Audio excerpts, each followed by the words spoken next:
రామయ్య పట్టుదల. రామయ్య అనే రైతు ఒక చిన్న గ్రామంలో నివసించేవాడు. అతనికి కొంత భూమి మాత్రమే ఉండేది. కానీ కష్టపడితేనే జీవితం మెరుగవుతుందనే నమ్మకంతో పగలు రాత్రి శ్రమించేవాడు. అతని పొలం చిన్నదైనా ప్రతి మూడో రోజుకు ఏదైనా కొత్త ప్రయోగం చేసి పంటను మెరుగుపరచేందుకు ప్రయత్నించేవాడు. ఒకసారి ఊరంతా భారీ వర్షాలకు నాశనం అయింది. చాలామంది రైతుల పంటలు నీటిలో మునిగిపోయాయి. కొంతమంది ఆగమాగం అయి తమ పొలాలను వదిలేసి వేరే పనులు వెతికారు.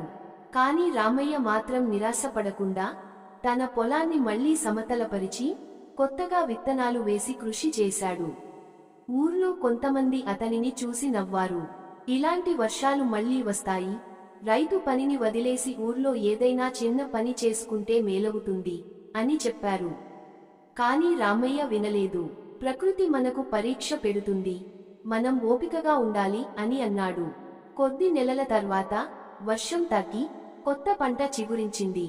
ఊరిలో అందరి పొలాలు ఖాళీగా ఉండగా రామయ్య పొలం మాత్రం హరితంగా మారింది. అతను మంచి దిగుబడి సాధించాడు. అప్పటికి గ్రామస్తులకు రామయ్య పట్టుదల విలువ తెలిసింది. ఎంతటి కష్టాలైనా ఓపిక ఉంటే తప్పక విజయం సాధించొచ్చు అనే విషయానికి అందరికీ అర్థమైంది.